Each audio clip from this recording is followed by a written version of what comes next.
Hello there, everybody. It's Tigitar here. Welcome back to another Summoner episode. Did you remember that we even built this cool little spider thing in the underworld? Because I barely did. Well, good thing we got a platform down there to catch that voodoo doll. So this episode, we've got to annihilate the daytime Empress, which is the first thing on the list, and it's going to go flawlessly without any effort or any problems, I'm sure of it. I did catch a few more butterflies between episodes, so spent just like 1 or 2 nights doing that. And then I also... What was the other thing I did? Oh yeah, that's the other thing I did. I did just a little bit of fishing. So I caught a few more lard fish and maybe some ebon koi were the main things. So we can resupply ourselves on our nice potions. Well, not endurance. Some summoning potions. And another thing I realized, I can't believe I didn't think about this. I was not using any food for the attempts at those boss fights last episode. And it took me forever to realize that we had built this whole kitchen area up here for cooking. And here's where all of my seafood dinner fish were. And I spent like 20 minutes trying to find in the unorganized storage room where they were. But that ought to help a little bit, just for the extra damage. I'm pretty sure it'll increase our summon damage.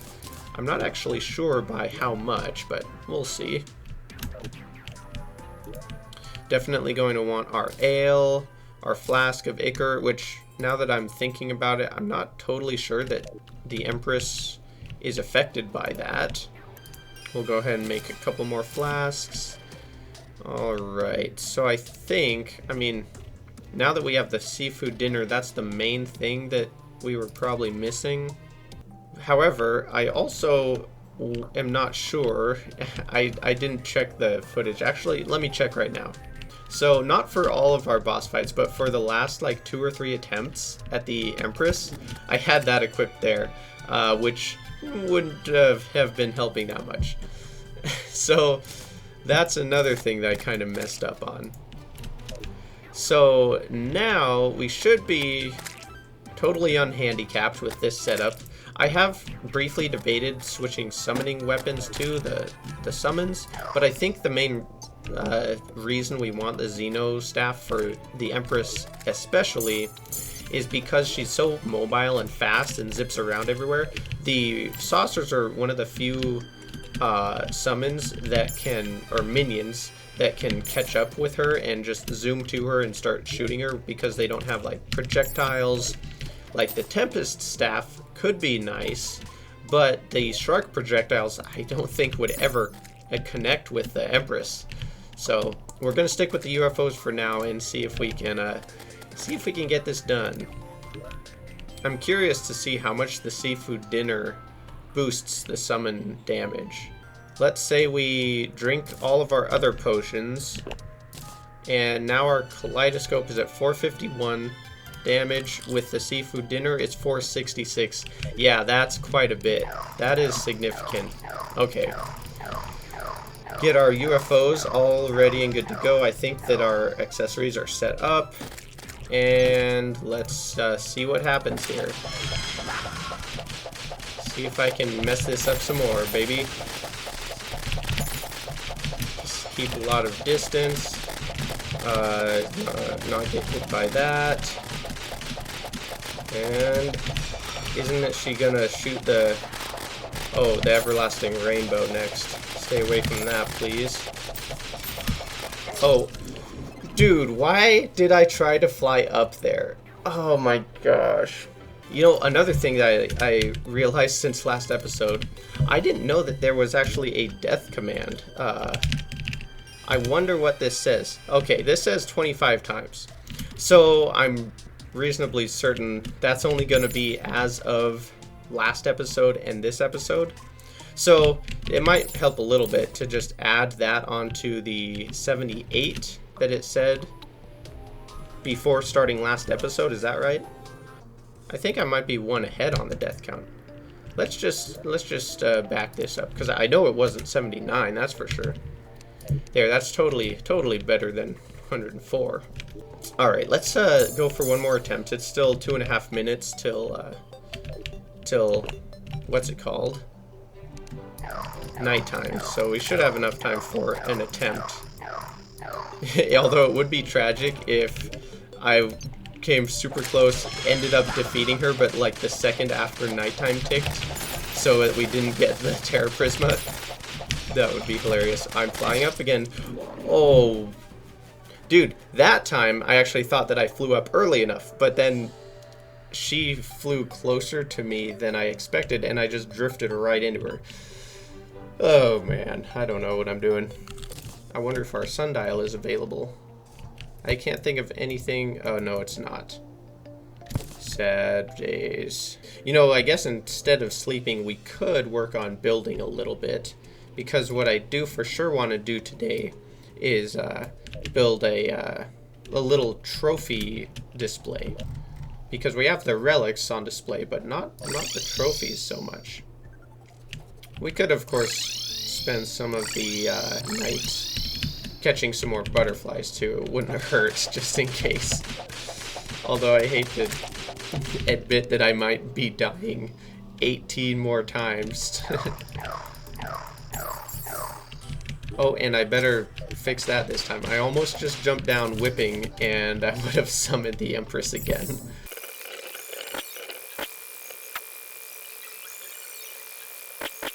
Well, dang, we got like 6 of them within the first minute or two. Oh, there's another one. And then it's been like... Wait, where did that even go? Oh, I did catch it. Yeah, we got 6 butterflies within the first minute and a half of nighttime, and then there was like the next 2 minutes of nothing. Well, looks like that's it for tonight. We did get 8 of them, so that's not too bad, but it's funny how they were all concentrated right at the start, it seemed like. I'm trying to decide where we might build our trophy case. I'm thinking maybe like this area above our original arena could be cool. We'll probably try to use mostly just platforms and background walls, and maybe actuated blocks like our relic display. But that way it won't be in the way for maneuvering and fighting and stuff. But that might be a decent location for it, at least. We'll see if it becomes a solar eclipse or something. Oh, just a goblin army is approaching. Alright, not too big of a deal. I think we'll go ahead and do the... Start trying these Empresses.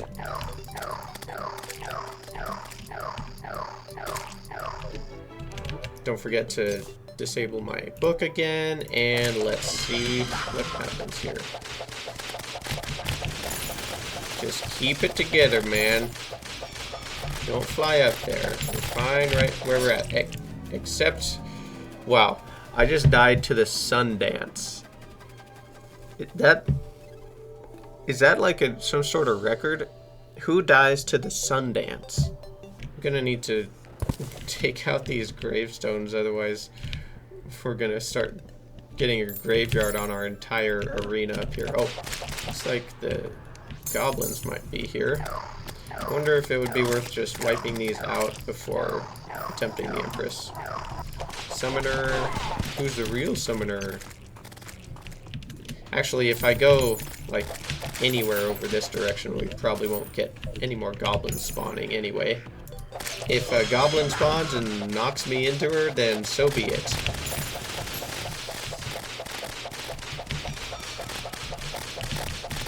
This time I'm not gonna die to the sundial or sun... I forget what it's called already. There's the everlasting rainbow. That's not a good one to die to either. And then there's these ones. These ones are scary. Man, I hate those ones. And now there's these ones. And if I keep moving, maybe we'll be alright. Where is she? There she is. Alright, this way, lady. Wait! Oh my gosh! I totally could have dodged that, but for whatever reason, I didn't realize she would actually dash on my level. I thought she always went right above me. Oh my gosh, I should have gone down. That's crazy. We were doing good that time too. Okay, update this before I die. You know what, another thing I realized, I don't think we've got a single dodge from the Master Ninja Gear while fighting the Daytime Empress. And I don't know if it actually might be impossible to dodge the Daytime Empress. They may have removed Ninja Gear dodging, stuff like that, because I remember in the past, there was a time when the Ninja Gear could dodge the skeleton, Dungeon Guardian's attacks. And when you could do that, there was an awesome little trick you could do with the turtle armor, where you would reflect the damage back at the Dungeon Guardian. So you could actually make the Dungeon Guardian two-shot himself and kill him if he just happened to dodge the first attack by standing there. And it would still do the retaliation damage even if you got the dodge. So all you had to do was wait for one dodge, and then the second time he attacked you, he would kill himself. But they removed that because it's obviously not really that cool of a way to farm Skeletron or the Dungeon Guardian. And I wouldn't be surprised if they also made it so that the Empress's one-shot just ignores the dodge chance as well. I don't know for sure, but I have a feeling that's probably what it is. Okay, let's try this again. Stay calm and collected. See, there, she definitely dashed, like, over my head. I'm wondering if that's actually a difference between Phase 1 and Phase 2 that I didn't know about. Wow, that was actually kind of close. Maybe in Phase 2, she dashes on your height, and in Phase 1, she doesn't ever do that. Okay, holy, oh no, oh, that was close, that was really close. This could be bad. I need to get far over here, I think. Nope, back this way. Oh my gosh, that was bad. Sundial or whatever, she's getting low now. I think this is that's the attack that I died to on my very first attempt. Oh, okay, there she is. She's gone, she's gone. Now I just need to find the Terraprisma. Oh my gosh, that's insane. Surely it's somewhere down here. Oh, there it is. Nice. And it's weak. And we got another trophy. Dude, that's insane. Okay. Well, now we should be able to take out the goblins. 200 summon damage. It's just insane how good this is. I'm sorry, but the saucers, you're gonna have to be retired all of a sudden. Let's go ahead and use our original arena and just see how quickly the Terraprisma annihilate the goblins. Oh my gosh. Of course, we still have our potions running. Okay, so our Tipsy is actually just running off. That's kind of good to note. So that boss fight took around a minute, I'm guessing. I can look in the recording, but I'm guessing that that boss fight only took around a minute, which is kind of crazy. Yeah, I don't even see any of the goblins appearing on the screen hardly. They barely even make it onto the camera. Oh man. Well, now we gotta think about the next progression, which I suppose, well, I guess the projectiles can still kill me. That's not good. I suppose could be like cultist and into the Moonlord pillars and stuff. But there might be a few things we want to do before then, especially in the way of building a few things. Man, I definitely died to the Empress of Light quite a lot, haven't I? I did also kind of gather up most of our trophies that I think we have so far, and we don't actually have very many at all. There's only 6 of them in here. So another thing we might need to do is just like fight some of the other bosses until we can get their trophies to complete the display. I was going to like take some time, go through all of our storage and actually try to organize it a little bit, but I was too lazy and didn't end up doing that, so I still have a big mess going on. Well, one thing to do before building would be to do our reforge. However, I don't see the goblin. Wait, am I blind? Oh, there's the goblin. Why is he down here? I didn't realize he would come down in this little spot. Alright, well, let's do a reforge. We have the money. Let's see what happens. We can do better than adept. Mythical. Yep, I think I'll stick with that one. That's pretty epic. Honestly, I don't even know how much of a challenge the rest of the combat is going to be in this playthrough now that we got this. With the legendary kaleidoscope and the mythical Terraprisma. That's a pretty good combo, if you ask me. Now I just have to figure out what the coolest way to build a trophy display is going to be here. Let's see, I'm thinking of maybe doing like a circular frame out of chlorophyte and actuating it. I cannot say that I am impressed at all with the supply of blocks that I have here.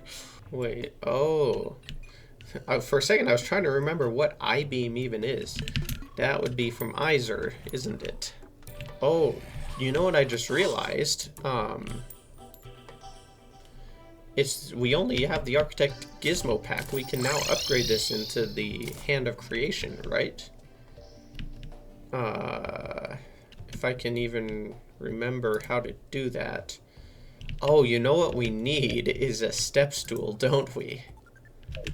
Yeah, we need to get a step stool. I wonder if, hold on, where is the guide even? I have no recollection of where the guide is. Oh wait, he's right down here. Oh yeah, I remember that now. Alright, Tanner. So we have a treasure magnet. I know we need that. It would be really nice to get the treasure magnet included. Oh, the ancient chisel. That's not already included in the Architect Gizmo pack? I forgot that. And then a step stool. So the step stool, we will have to open crates for, I believe.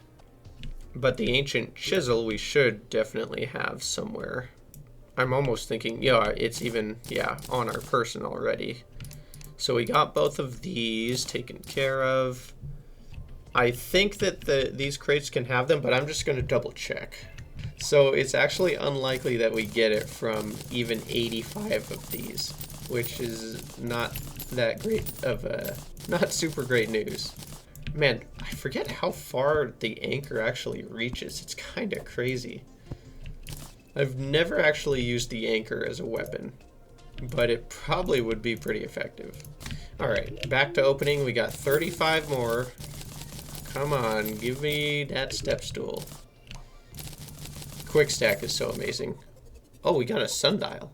Oh, wow, I didn't even realize we could get that from Pearlwood crates. Dang, we did not get a step stool. We got more climbing claws. I'm assuming that like the climbing claws and probably the aglet are like the same drop chance as the step stool. But I could be wrong. We do have 16 wooden crates, so let's try for this, I guess. Oh, there we go. Sweet. That's actually so funny. So what was that? Maybe 3 or 4, 5 wooden crates? So if you add up the wooden crates and the pearlwood crates, we actually did it in just under 100. So good odds. And we get a precise Hand of Creation. That seems, that actually seems like probably the most fitting enchantment you can get on the Hand of Creation. Extra precision for extra placement accuracy. Cool. Well, that should help us out quite a lot. I was really missing not having the extended item pickup range built in. I think if we do a circle of 39 diameter, block diameter, that should be pretty decent for fitting all the trophies. I don't really want the supporting pillar to land right on the edge of the circle. I wonder if we could move this pillar in. That's a much better position, I feel like, for the support. Maybe we'll just have to reinforce the bottom down here like this. Oh, baby. Just a few blocks of chlorophyte left. But I think that should just about match up everywhere. Make sure that the center's on center and stuff. Oh, you know what? I'm actually going to leave these active for a second because I want to do some hammering. And it's much easier to hammer before you actuate the blocks. Otherwise, it won't recognize the near blocks, and so to hammer the bottom one, for example, it would take like 5 or 6 hits, or maybe 4 or 5 hits rather than 2.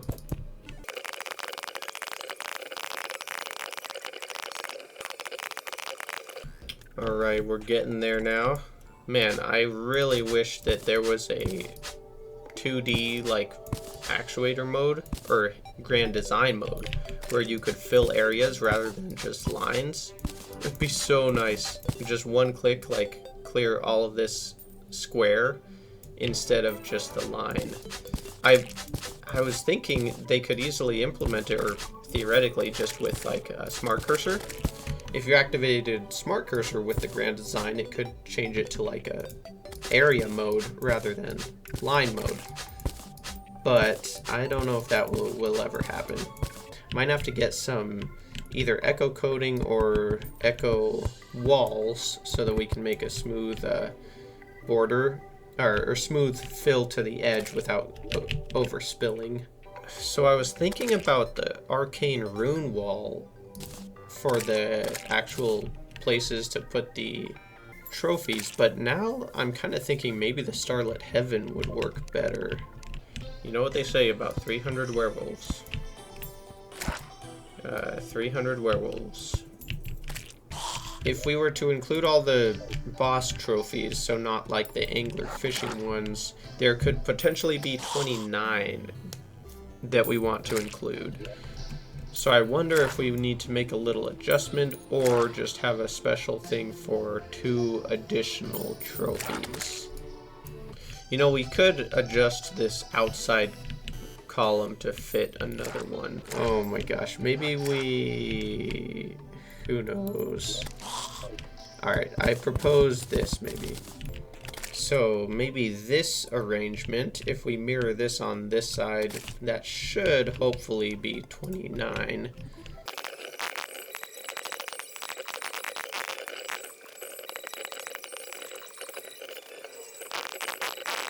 I can't even remember now.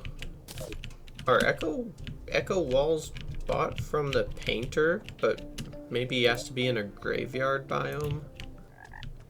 Don't tell me I'm gonna have to look up how to buy echo stuff. Oh, there is echo coding. Yeah, let's just use this. Wait, why is this... why isn't this corner disappearing? I just placed all around it. Huh? What the heck? I swear... that one's not either. Oh, man. Oh, we're gonna need the echo goggles. Hold on. Okay, here we go. Yep. Echo block, which is actually 10 silver. I didn't realize it was that much more expensive than the echo coating. That's actually quite a bit. Alright, and then the Spectre goggles. Okay. Thank you, sir. So, with the Spectre goggles on, definitely we can't see that little corner at all. But for some reason, it still shows plain as day without them on. That's weird. Let's try it with the echo walls and see if it makes a difference. That should have gone away. Okay, now it goes away. That's really weird. I see no reason why the other echo painted walls wouldn't have made that corner disappear. Okay, cool. Now we're kind of polished up there. Guess we have one unnecessary wall, and let's go with that. I made a few of the glass candles as lighting. Did I make enough? Oh yes, the perfect amount. I don't know if this is going to be the best permanent solution to the lighting, but it's probably a decent one to start with. And now I think it's ready for some trophies. And we do have some trophies at least. Maybe I'll put Moonlord in the top center with the Empress trophy tossed on the ground, because that's about how this game works. I kind of want to put Duke Fishron up next to the Moonlord too. And then maybe we put the Cultist right below him or something, and then all these other ones kind of down here. Once I get more of them, we'll definitely come up with a more standard array, but for the time being, we got the start of a trophy display anyway, so that's nice. It actually looks kind of neat on the map there. So I think maybe we will want to go back and just collect a few more trophies from various bosses to fill this out, and one of the goals might be good to actually complete it with every boss trophy. That would be fun. Hopefully we don't get too stuck on any, like the Moonlord or Cultist or something. But that looks like a good little addition, and we'll have to come up with a little more to add to the world. But for now, that's probably gonna be good. I think the next step is gonna be to start, collecting the rest of the trophies, and then maybe look towards actually fighting the pillars and getting towards Moonlord. Of course, we'll be targeting the Stardust pillar first off, and hopefully we can get that get those extra. Well, I guess, you know, now that I think about it, before we defeat the Moonlord, we're only gonna have access to the Stardust summon weapons, which I don't think are gonna outperform the Terraprisma. So we're probably going to end up just going for Moonlord and hoping for the Stardust armor. And then we'll go from there. I suppose we could consider looking into Old One's army if we have issues with our power level. But I think we might just start the Celestial event next. But definitely want to save that for next time. So I think we're going to call this episode here for now. We got just a little bit of building done, but we also got the mythical Terraprisma, so that is pretty outstanding. Definitely going to be key to the final steps of progression on this world and this character, so that's pretty exciting. The song of the episode, the Terraprisma just aggroed the archers off of the possessed armor. We'll leave those guys there. But the song of the episode for today is going to be High and Low by Lao. So go ahead, check that one out, give that a listen. And other than that, thank you so much for watching. Hope you have an outstanding rest of your day.